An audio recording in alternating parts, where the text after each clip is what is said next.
Eu sou a Lilian do Entre Livros e Serras e hoje eu vim falar pra vocês dos livros que eu mais gostei este ano.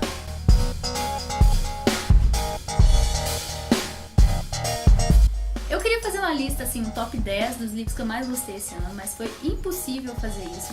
E as pessoas que me ajudam a gravar esse vídeo, sabe, me pressionaram a colocar menos livros, então eu separei 7 aqui, mas tem alguns que eu amei esse ano e eles estão emprestados ou eu peguei emprestado pra ler, tá? Mas enfim, um desses livros, né, que foi sensacional, foi Eu Sou a Lenda.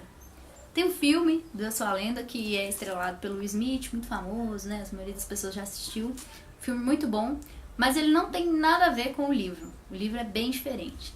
Pra começar, no filme, né, aqueles seres lá parecem mais zumbis do que vampiros, né? Embora eles sejam vampiros. E no livro não, são vampiros mesmo. Vampiros até meio tradicionais mesmo. Que falam e tudo mais. Não são aqueles seres grotescos lá que aparecem naquele filme, não. O plot, assim, da história é bem parecido na ideia principal, né? De que é uma pessoa que ficou sozinha no mundo, é o único que não morreu numa epidemia.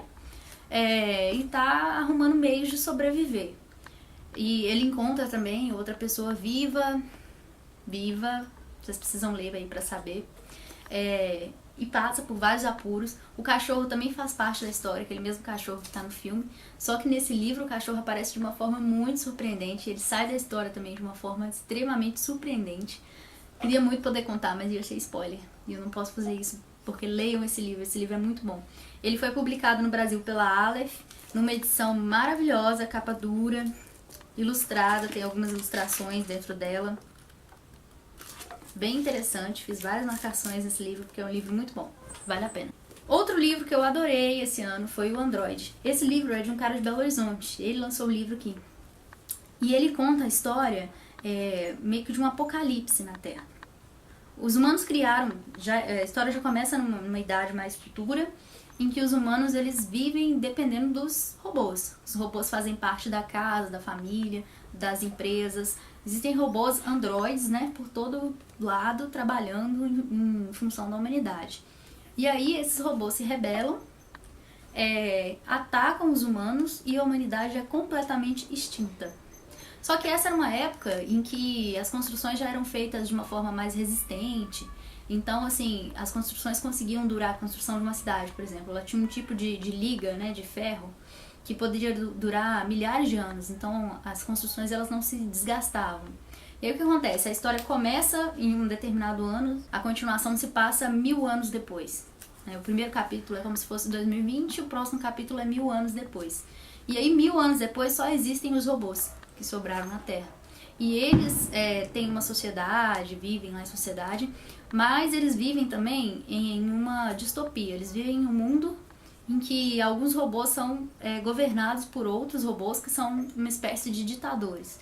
E o maior vilão da história, que é o principal robô ditador, ele se chama H1N1, que é o mesmo nome, né, da gripe suína. E todos os robôs têm medo dele porque ele manda destruir os androides mais antigos. O personagem principal dessa história é um robô diferente que foi construído antes, né, da humanidade ser extinta, que é um androide também. E ele tem uma relação, ele lembra dos humanos. Mas assim, gente, o que é mais legal nessa história, que eu nunca tinha visto, né, em outro livro sobre robôs, a falta de sentimentos.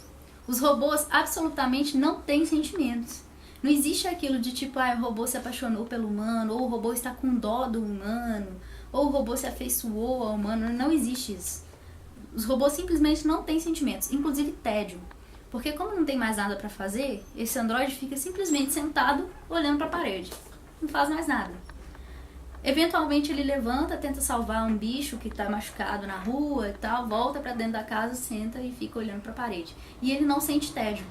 Não existe sentimento humano nesses robôs. E isso é muito interessante. Vale a pena ler esse livro, não só porque é uma obra sensacional, mas também para poder apoiar um conterrâneo, né, que mora aqui em Belo Horizonte, que é o Paulo de Castro. Primeira obra dele já foi um livro incrível, gente. Vale a pena ler esse livro, tá? E o mais legal, gente, as histórias se passam no Brasil.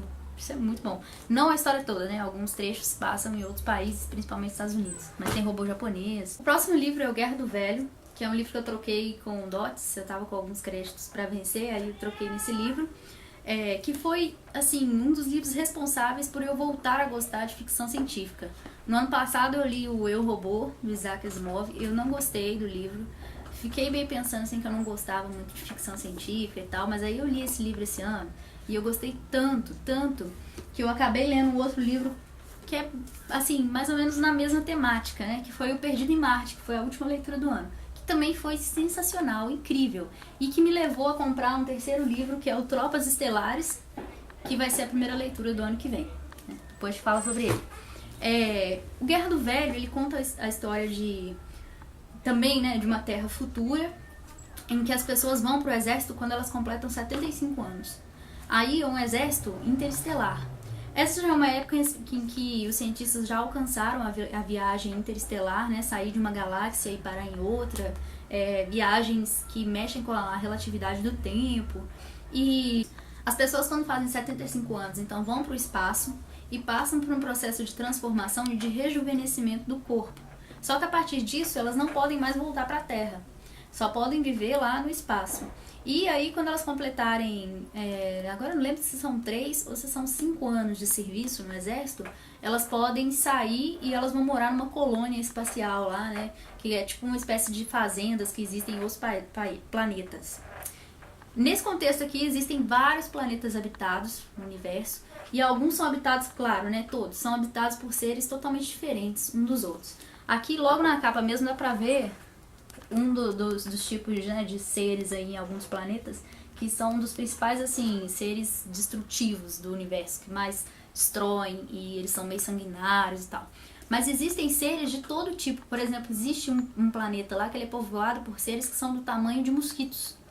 Então, uma guerra, né, dos humanos aqui contra eles é super difícil, porque quando eles estão de longe, eles conseguem atingir os humanos com armas. Tipo, embora as armas sejam pequenas, né? Elas têm alto poder bélico e atingem os humanos, e quebram naves espaciais. Mas quando os humanos estão perto deles, eles são, na verdade, não como mosquitos, mas como baratas.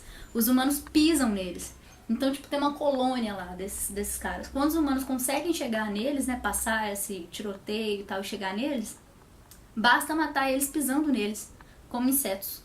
E, além disso, existem várias outras espécies aqui. O personagem principal da história, ele participa dessas guerras e ele começa a ter um conflito, né, com ele mesmo durante essas guerras que ele vai participando, que é um conflito moral, assim, por que eu tô matando esses seres? Por que a gente não pode conviver, né, no universo? Enfim, a partir daí se desenrolam vários episódios dentro do livro que são muito legais, vale a pena ler esse livro. Esse livro é muito bom e eu fiquei sabendo que ele tem uma continuação, mas que ainda não foi traduzida. Foi lançado no Brasil pela Aleph, que é uma editora que, assim como a Dark Side Books, faz edições muito boas, muito bem traduzidas e bem revisadas. Vale a pena ler esse livro. E já falando aqui do Perdido em Marte, foi a última leitura do ano. É a mesma história do filme, né, que foi lançado esse ano. Inclusive, a capa do meu livro é o Matt Damon, né, que é o ator principal do filme. Esse livro é muito engraçado. Foi o livro mais engraçado que eu li, acho que na minha vida. É muito engraçado. Além disso, é um livro extremamente nerd. Todos os capítulos, o personagem principal, na verdade, ele ficou esquecido em Marte, né? Ele sofreu um acidente lá com a tripulação dele. Aí todo mundo achou que ele tinha morrido, pegou o van, que é o veículo espacial deles lá, e foi embora pra Terra. E ele ficou pra trás. Aí ele teve que arrumar formas de conseguir sobreviver lá em Marte até até a Terra arrumar uma forma de ir lá e resgatar ele. Primeiramente, ele precisou mandar mensagem de que ele estava vivo. Isso aí já demorou mais de um mês até ele conseguir. Aí ele começa a ter várias ideias assim que são muito nerds, de como cultivar batatas em Marte, como produzir oxigênio e água em Marte. É muito engraçado, gente. Esse livro vale a pena ler. Principalmente para quem gosta de física, que não é meu caso. Química, que também não é meu caso. Ou biologia, que eu até gosto um pouco.